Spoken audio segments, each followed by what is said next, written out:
grab your lattes, grab your cappuccinos, whatever the hell you're drinking, settle on down in a coffee shop. It's your host, Jobbers and Goons.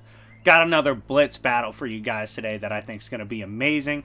And this is between two characters that are extremely powerful in both their verses. This is Loki from Marvel Comics versus Etrigan the Demon from DC Comics. If the Trickster God went up against the Rhyming Demon, who would win? I'm going to be considering both of them at peak in their standard forms and deciding who will be the victor. If you don't know what Blitz battle is, it's a shortened version of my regular versus battle. And if you want to see a longer, more detailed version of this, hit me up in the comment section or run up the likes. But anyways, getting back to this, I'm going to go over Loki first, then I'll go over Etrigan, and then I will reveal who I believe wins.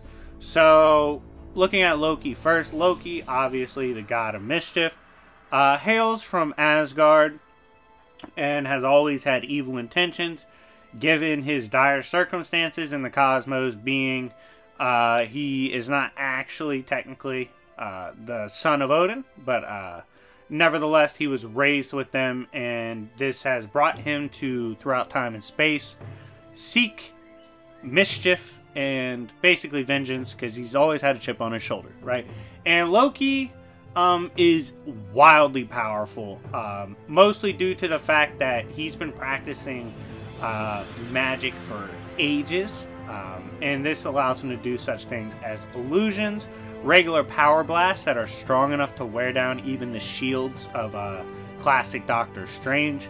He's able to access rune magic, which is capable of scaling to things like Celestials. He has time hacks. He can project himself across time and space instantly. He can produce clones and images of himself strong enough to battle classic Doctor Strange. He can mess with your soul. He can transmute himself completely. And obviously, like for example, he's portrayed himself as a kid before. And he's run for president before. He has plenty of other magics and hacks to BFR you and seal you away. And overall, his arsenal, versatility, and AP, especially from the classic era, is extremely dangerous, considering he was easily able to go toe-to-toe with Thor constantly, and even Doctor Strange. So, in one corner, we have Loki, the god of mischief. In the other, we have Etrigan. Let's review him. So the Rhyming Demon, the fact that he spits bars is actually very significant. Why? Because Hell in DC has a hierarchy among the demons. And one of the signifying examples of demons being higher class is their ability to rhyme. I'm not sure why this is the case, but I read this in the Sandman comic, and I thought it was very interesting. So, apparently, if you're a higher class demon, you spit bars. And because of this, this obviously shows how high up in the DC Hell pantheon Etrigan really is, right? And this allows him to battle wildly powerful foes. For example, he can casually keep up with Superman tier characters, even fought Superman before. He's gone toe-to-toe with Lobo, teamed up with Lobo against a demon that was easily on par with Lobo. He's considered at his best like a team buster pretty consistently, which is fair. He does have access to magic and sorcery, although he doesn't spam it or anything. He's able to move at insane speeds and teleport, and can navigate the infinite layers of hell pretty easily. He's able to keep up with the Spectre. He's able to keep up with Swamp Thing.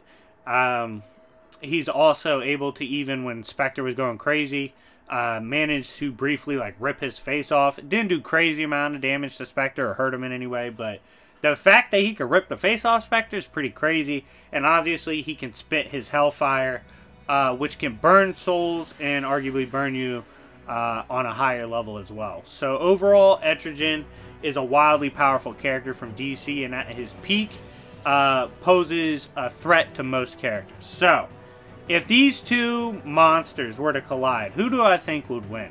Now, who do I think is an interesting question, because it relies on several factors. One, who would win in a brawl, right? I got Etrigan like 8 times out of 10 in a brawl.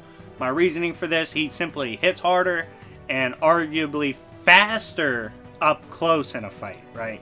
However, Loki brings a bag of tricks to the table that I do think are a little unsettling for Etrigan. For example, his projections can arguably go toe-to-toe with Etrigan for a little bit, and if Etrigan's not careful, he could get hacked by this projection of Loki as well. But even without that, he also has his mind hacks, could potentially... And I think this is what Loki will try to do, because if they just go toe-to-toe and brawl, that's not to the advantage of Loki, and that's not Loki's character. Loki's going to try to win by any means. And I think he'll use a lot of illusions, mind hacks, and hacks in general to try to get the W on Etrigan, including probably trying to eventually attack his mind, his soul, maybe realize that there's two existing at once with Jason Blood and Etrigan. And they have to kind of swap out. So he might try to BFR and swap them for Jason Blood and then kill Blood. Examples like that, I do believe that would be the like attack strategy from Loki. And I think it's very dangerous for Etrigan. The question is, could Etrigan overcome all this and just turn it into an outright brawl and maybe burn him alive, hopefully burn him bad enough that he can't come back, at least not for a while. I don't know. See, I think he wins a straight up fight, but Loki's not doing a straight up fight. And this is one of those cases, for example, I think Thor would do worse against Etrigan than Loki, probably, because of how Loki fights versus how Thor fights. So it's an interesting, like, not every fight is solely because of power. A lot of things go into it, and because of his hacks and versatility, I think Loki would be able to out-hacks and manipulate and eventually defeat, via versatility, Etrigan the Demon. But I do say, if Loki gets caught in a straight-up just brawl, like a straight-up fight, Etrigan rips him apart eventually. So that's my take on this Blitz battle. Let me know what y'all think in the comment section down below. If you want to purchase a Blitz battle, it's only $20. Hit me up on Discord, and I'll be happy to do it. But anyways, guys, thank you so much for watching. It's been your host, Jobbers and Goons, and I'll see y'all later. Peace.